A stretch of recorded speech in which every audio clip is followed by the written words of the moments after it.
எங்களோட ஸ்ரீலங்காவில் வந்து நாங்கள் அதை வந்து இன்னொரு ஃபங்க்ஷனுக்கும் இந்த ஸ்வீட் செய்கிற பர்த்டேயோ கல்யாண வீடோ சாமர்த்திய வீடு எல்லாத்துக்கும் நாங்கள் இதை செய்கிறாங்க. இதுக்கு பேர் வந்து சிப்பி. சீனி போட்டு பானி காய்ச்சி சிப்பி சுட்டு அதில் ஊற்றி நல்ல ஒரு ஸ்வீட். பிள்ளைகள் எல்லாரும் விரும்பி சாப்பிடுவாங்க. பெரியாக்களும் சுகர் இல்லாத வடிவாக சாப்பிடலாம். நீங்கள் சுகர் இருக்கிற நீங்கள் சீனி பானியை ஊற்றாமல் வருமாயும் சாப்பிடலாம். இன்றைக்கு நான் ஒரு சிப்பி செய்வதற்காக 4 கப் சீனி பானி காய்ச்சறதுக்கு அது புறம்பா ஒரு மிதர், மற்றது வந்து 2 கப் அரிசிமா சிவப்பு அரிசிமா வறுத்த அரிசிமா எடுத்து வச்சிருக்கிறேன். இதில் 6 கப் கோதுமைமா அவிச்ச கோதுமைமா எடுத்து வச்சிருக்கிறேன். மற்ற இதில் வந்து வறுத்து அரைச்ச 1.5 கப் பால், இந்த கப் தான் யூஸ் பண்ணேன். இதால் 1.5 கப் உளுத்தமா எடுத்து வச்சிருக்கிறேன். இதை மேக் பண்ணுறது சிப்பி மேக் பண்ணுற உரல். மற்ற தேவையான அளவு உப்பு, டேஸ்ட்டுக்கு ஏற்ற மாதிரி உப்பு, ஆயில் தேவை, அப்கோர்ஸ் தண்ணி தேவை இதை குழைக்கிறதுக்கு சுடு தண்ணி. இப்போ நாங்கள் வீடியோக்குள்ளே போய் எப்படி செய்கிறேன்னு சொல்லி இதை பார்க்கலாம். இப்போ நான் இந்த மாவை எப்படி குழைக்கிறேன்னு உங்களுக்கு காட்டணும்.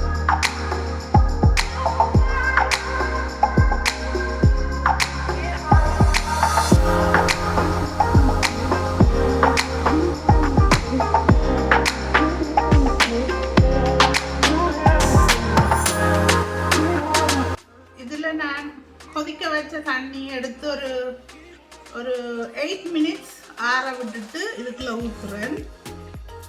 ஆக கொதி ஊற்றினீங்கள்னு சொன்னால் அந்த உங்களுக்கு புளியறது கஷ்டமாக இருக்கும். ஆக கொதிக்க தேவையில்லை. அரிசி மாவுங்களும் கூட பிடிக்கலைன்னா குறைக்கலாம். கோதுமை மாவும் கூட பிடிக்கலைன்னா கூட அரிசி மாவு போடலாம். அதில் எந்த வித இதுவும் வரல. எந்த அளவு மிதட் இது.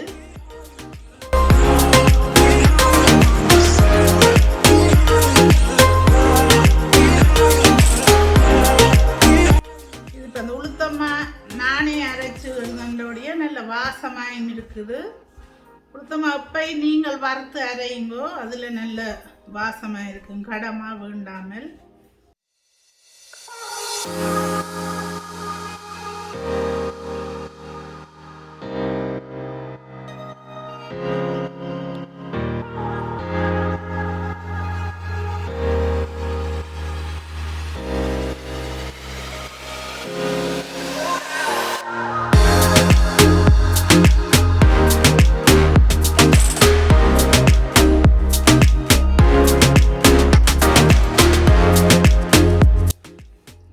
இன்னும் ஒரு 1/2 கப் உளுத்தம்மா சேர்க்கிறேன். இதோட இந்த உளுத்தம்மா உடம்புக்கு நல்லம் தானே, அப்போ இன்னும் ஒரு 1/2 கப் சேர்க்கிறேன்.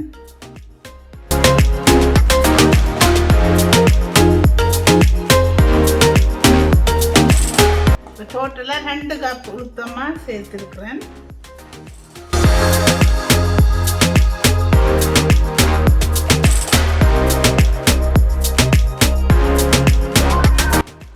பார்த்தீங்களா இந்த மாவின் பதம் இங்கே இப்படி எல்லாத்தையும் குழச்சி வச்சிருக்கிறேன். நீங்கள் பாருங்க, ஒட்டாது கையில் எல்லாம் ஒட்டாமல் இது நான் குழச்ச கை என்றோடைய அப்படி எல்லாத்தையும் சேர்த்து இப்படி குழச்சி வச்சிருக்கிறேன். இந்த உருண்டையா இப்படி எல்லாத்தையும் வச்சு இனி நீங்கள் என்ன செய்யணும், இந்த மாவை நாங்கள் போடேக்குள்ள இந்த டவல் பேப்பர் டவலில் இதை கவர் பண்ண போகிறோம். இப்படி பார்த்தீங்கன்னா இதால் இந்த மாவை கவர் பண்ணி விடணும். இல்லாட்டில் என்ன செய்யணும்னா நீங்கள் சுட்டு கொண்டு வரக்கூடியல இது காஞ்சிடும். அப்புறம் உங்களுக்கு அது கஷ்டமாக இருக்கும். அப்போ காயாமல் ஈரம் காயாமல் இருக்கு.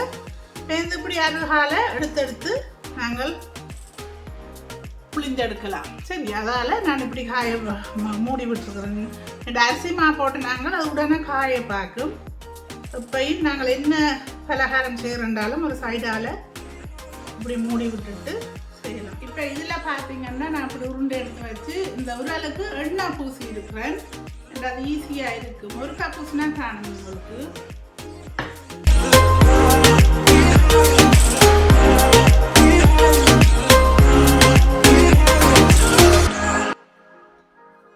நல்ல பதமாக மாவை வந்து அவிய விடாமல் குழச்சிங்களா இப்படி பதமாக எடுக்கலாம். மாவை சுடுதண்ணியை நல்லா கொதிக்க விடாமல் ஒரு 10 மினிட்ஸுக்கு நீங்கள் கொதிச்ச சுடுதண்ணியை ஆற விடுங்க. விட்டீங்கன்னா சரி.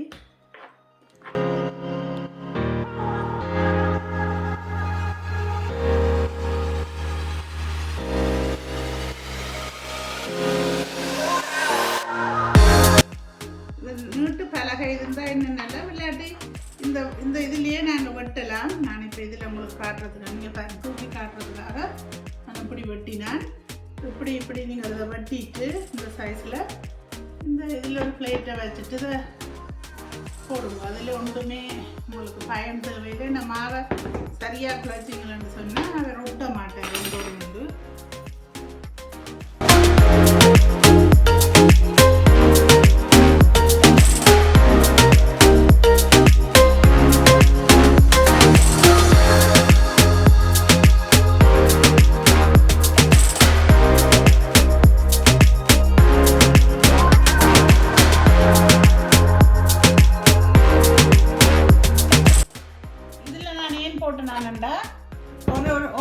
எவ்வளோ அளவு ஒரு சட்டிக்கு அளவாக நான் போடுறேன். அதால் செப்பரேட்டாக நான் போடுறேன்.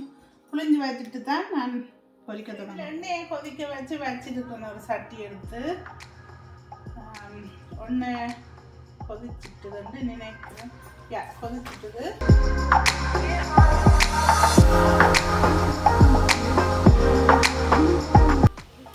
இப்போ பாருங்க, இப்போ கொஞ்சம் அந்த உடனே நீங்கள் கரண்டி வைக்க வேணாம். போட்ட உடனே கரண்டி வைக்க வேணாம். அது வச்சா உடஞ்சிடும். இது உடனே பொரிஞ்சு வந்துடும்.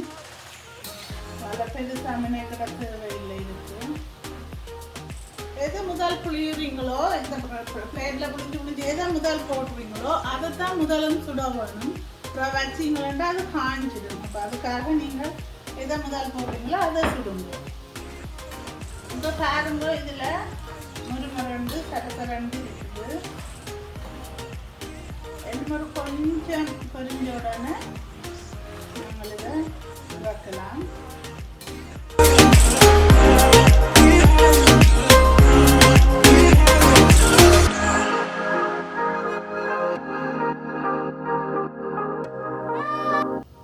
நான் இதில் இந்த சீனி பானி காய்ச்சறதுக்காக 500 ml தண்ணி எடுத்து வச்சிருக்கிறேன். இந்த 4 கப் சீனியை நான் இதுக்குள்ளே போட்டு விட போகிறேன். அவர் தண்ணியில் கரைஞ்சி பானியை இப்போ அங்கால நான் கொதித்து கொண்டு நிற்கிற நேரத்தில் இன்னொரு அடுப்பில் நான் இதை செய்கிறேன்.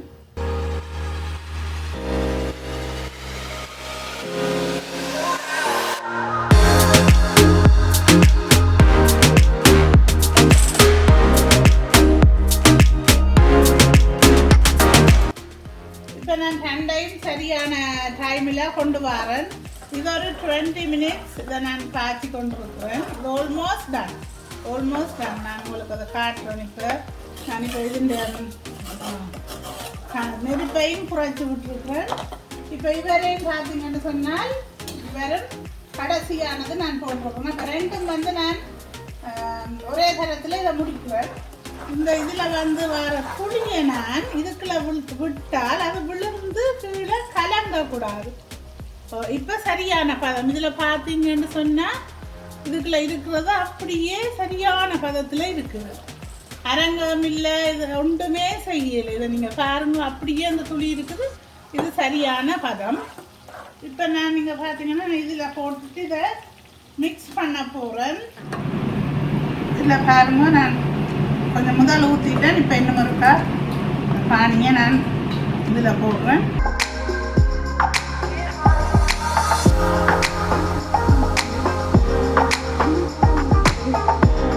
இப்போ பார்த்தீங்கன்னா சிப்பி செய்து முடிச்சாச்சு. சீனி பானி எல்லாம் ஊற்றியாச்சு. அதுக்கு தேவையான எல்லாம் அதுக்கு இருக்குது. நல்ல பதமாயும் வந்திருக்குது. இங்கே பாருங்க, நல்ல முறுமுறண்டு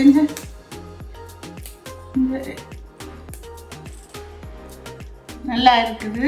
இனி உங்களுக்கு இங்கே பாருங்க, சீனியும் அளவாக நான் போட்டிருக்கேன். எல்லாத்துலேயும் ஆக ஒன்று கடைபிடியில் சிலதில் அப்படி வரும் 1-2. நான் இங்கே பார்த்தீங்கன்னா அப்போ இது நல்லா கணக்காக இருக்கும். வேறு சுகர் உள்ள ஆக்கள் அப்படி கணக்கை சாப்பிட வேணாம்னு நினைக்கிற ஆக்களுக்கு இல்லாமல் ஒரு கொஞ்சம் இடத்துல வர்ற மாதிரி செய்திருக்கிறேன். அந்த ஃபுல்லாகவே நான் இதை சீனியில் துவைக்கல என்னென்னு சொன்னால் எல்லாரும் சாப்பிடுவினும் இப்போ சோறு விழாக்கள் எடுத்து தவர்த்தி சாப்பிடலாம், அதுக்காக நான் இதை அப்படி எடுத்திருக்கிறேன். வாங்க நாங்கள் சாப்பிட்டு பார்க்கலாம். இப்போ நல்ல நல்ல மென்மையை நல்ல முறுமுறண்டு நல்லா இருக்குது. நீங்களும் இதை செய்து பாருங்க. செய்து பார்த்துட்டு என்ன செய்யணும், நீங்கள் இந்த சேனலை ஷேர் பண்ணுங்க, சப்ஸ்கிரைப் பண்ணுங்க, லைக் பண்ணுங்க. எனக்கு எல்லா ஷேர் பண்ணி சப்ஸ்கிரைப் பண்ணி எனக்கு ஹெல்ப்பாக இருந்தேன் அனைத்து ஃப்ரெண்ட்ஸ் எல்லாருக்கும் மிக்க மிக்க நன்றி. தேங்க்யூ.